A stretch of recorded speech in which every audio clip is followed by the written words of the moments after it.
Now, moving on, GB News can exclusively reveal that changes to reform UK's constitution means that leader Mr Nigel Farage could be booted out if 50% of members triggered a leadership vote.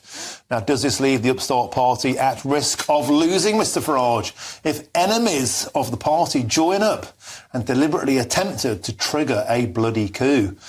Well, joining me now in the studio to discuss this is GB News' political editor Chris Hope, and I'm also joined by Reform UK MP for Ashfield and their Chief Whip, Lee Anderson. Gentlemen, welcome to the show. Let's start with you, Chris, for a summary of a story you broke on my show at 3 p.m. today.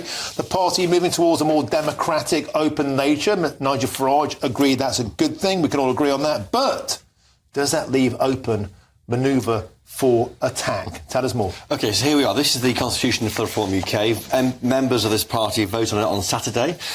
Currently, Reform UK is a company. It's got 15 shares in the company, 8 of which are controlled by one Nigel Farage. A company can't really have any chance of forming the official opposition because it's got to be owned or run by members. Nigel Farage gets that. He told GB News, for GB News, on the eve of the general election in July, he would democratise this party.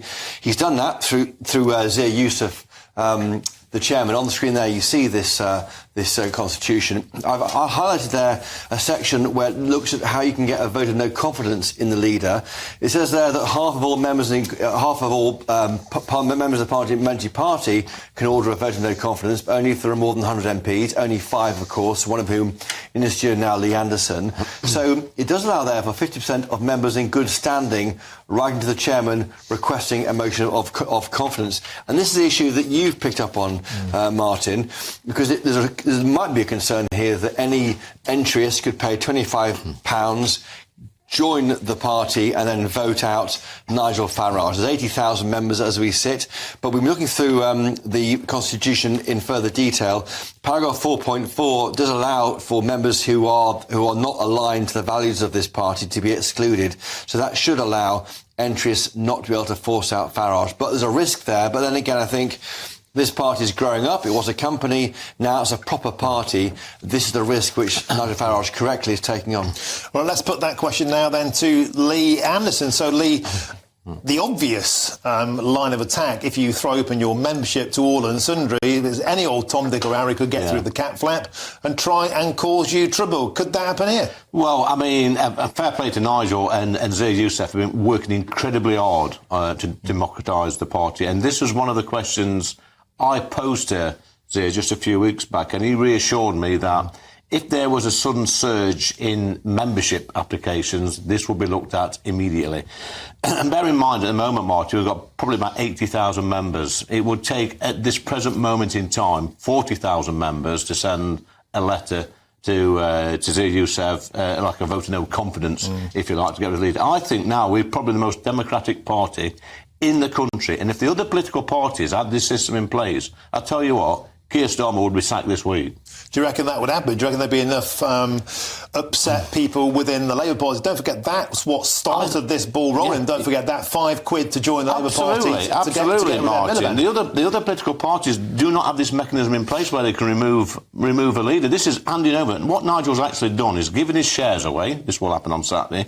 And he's given the party to the membership. And that's a brilliant thing. But, of course, it's not quite that case, is it, Lee Anderson? Because the board could then vote to keep him in. I mean, all that happens is the membership can have the order a vote of no confidence, and the board can like I said, him. Chopper, if you have a massive surge in membership, like Ed Miliband, when he sold the Labour Party for £3, I knew UKippers that were joining the Labour Party to vote for Jeremy Corbyn. If we see a massive surge in thousands and thousands joining, that's a red flag, and that's what we're there for, to look at stuff like that. But if enough members did want him out, the board would have to go with the membership, wouldn't they? They couldn't overrule the membership. Yeah, I think so. I mean, if they've got reasonable grounds, but you know what, at the moment, Chopper, as we know, I think you're clutching at straws, a pair of you.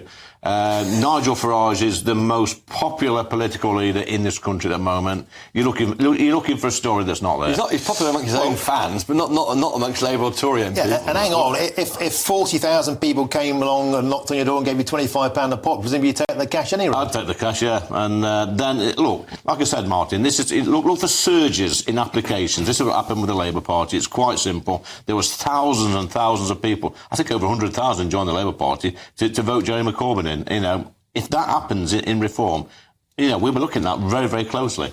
All right, well, let's move on now to another story that's caught your eye today. You've been very vocal on this. Well, you're vocal on almost everything you talk about. But this is Sir Keir Starmer's, the £100,000 worth of freebies. I think we can get that tweet on the screen now. It's like a roll of prizes from a game show. Let's be honest. It's £100,000 worth of freebies. In fact, you get so many freebies now. They're calling him Free Gear Keir. You can see it there. 20 grand accommodation, Lee Anderson. 12 grand in suits. Almost 2.5 grand's worth of free specs. 40 free tickets. By the way, terrible taste in music. Yeah. Coldplay and Taylor Swift. Tickets to the football. Tickets to England. Free frocks for the missus. I mean, is this kind of thing acceptable? When he came in, Lee Anderson, Sir Keir Starmer promised to be a change candidate. Are you seeing any change, or is this more of the same? Well, I'm looking at that there, Martin, £12,000 for suits. I think he ought to give a couple of them suits away to you and Chopper by looking at it today in the studio. But seriously, guys, he is now probably the UK's #1 sponger. I mean, look at that list there. It's £100,000. No other political leader is accepting gifts like that. To be fair, Lee, he's declared it. Some of these have been late declarations for his wife, but he's declared it. Have you ever accepted any free suits? Yeah, no, not suits. Like wearing a nice T-shirt? No, we should have a free suit. That's from Asda. That's from Asda, that is. I would never accept any free clothes or anything like that. No, it's. Have you been offered them, though? No.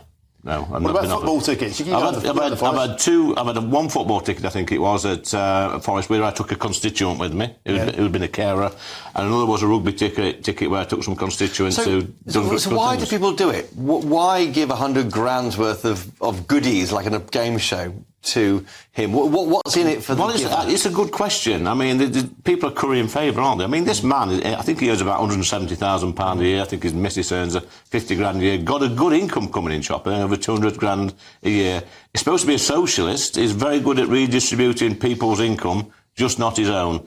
It's absolutely disgraceful, actually.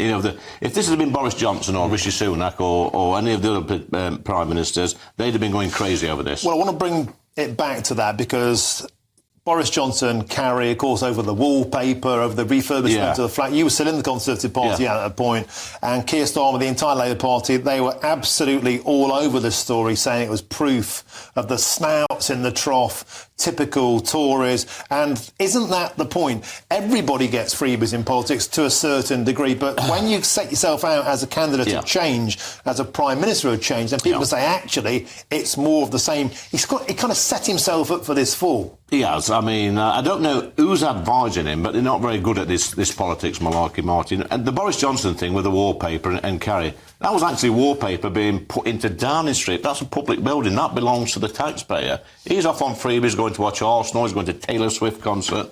You know what? I could have a little bit of sympathy for him if he actually shared a little bit of this wealth, what he's getting from donors, with his constituents. If he's got Taylor Swift concert tickets, take a constituent with you. Yeah. And it does throw up question marks about why it's happening. And giving money for clothes for Lady Starmer. Yeah. I mean, I don't know why he isn't just pay for it himself. I mean, it just seems odd, doesn't it? I mean, we asked Wes Streeting earlier who paid for your suit, Wes. I mean, it trickles down into other members of the cabinet. Yeah, and interestingly, Chopper, when you ask any of these senior Labour politicians about these donations, they can't answer you. Yeah. I want to get you on another topic. I know you've been very vocal on this week, and that is, of course, the sentencing of Hugh Edwards. You were very outspoken about the fact you didn't think he was getting enough of a sentence. There's an astonishing report out today, Lee Anderson. Only 20% of convicted paedophiles in Britain caught accessing child abuse images get a custodial sentence. Are we simply being too soft on paedophiles? Well, of course we are. That figure should be 100%, Martin. We have a problem in this country, it would appear, with protecting our young people. We see it all over. We've seen it with the grooming gangs in the north of England. We've seen the latest BBC pervert come out, and they've had quite a few perverts come out in the past few years. And this man, this Hugh Edwards, I mean, I've written my TV licence up, as you know, a while back, and a reminder last week, that's gone in the bin. I'm not paying for Hugh Edwards' pension scheme because he's going to get hundreds of thousands of pounds. This man's a pervert, is disgusting, and he needs caging. All right, well, he has been sort of convicted. You know, let's be a little bit careful on the language. I know that's your opinion. It is my opinion. He should be locked up. OK, but another astonishing part of this report today is that the NSPCC has put some fresh data out saying that despite the fact only 20% get custodial centres, there's been a 25% increase, Lee Anderson, in child abuse images being collected and 33,000 cases now. Do you think that there's a mindset now that this kind of thing isn't something that we should put in jail? It's like something we could medicalise, something we can cure. It's like a liberal disease, and we're not taking paedophilia anywhere near seriously enough. There's no medical cure for this, Martin. Well, there is a cure for it, but I'm not going to say it on this TV show. These people need locking up and the key thrown away. Why did the magistrate not give it to Crown Court to give a proper sentence? Well, it's a good question, Chopper. I do not know. I know Richard Tice has actually written to the Justice Secretary to ask this question, to review this. It was the chief magistrate. It was the best in the country doing this. Really? It wasn't. Well, the chief magistrate is someone who is the top magistrate. It was ruled not, and other cases, the other cases involved in this case have got suspended sentences too. So I think it's where we are. It's the law. I mean, you can compare it with other instances of justice over basically Facebook what they've and done, though, Twitter. Chopper, on this one. They've said to him, here's a 6 months sentence, suspended for 2 years. All he's got to do is not use the internet for 2 years for downloading, for look at this filth. And meanwhile, people are going to jail for Facebook posts and throwing mountain bikes at hotels. Yeah. Lee Anderson, thank you very much. Always a pleasure. Same with you, Chris Hope. Great exclusive today, even though Lee Anderson didn't think as much of a story I did.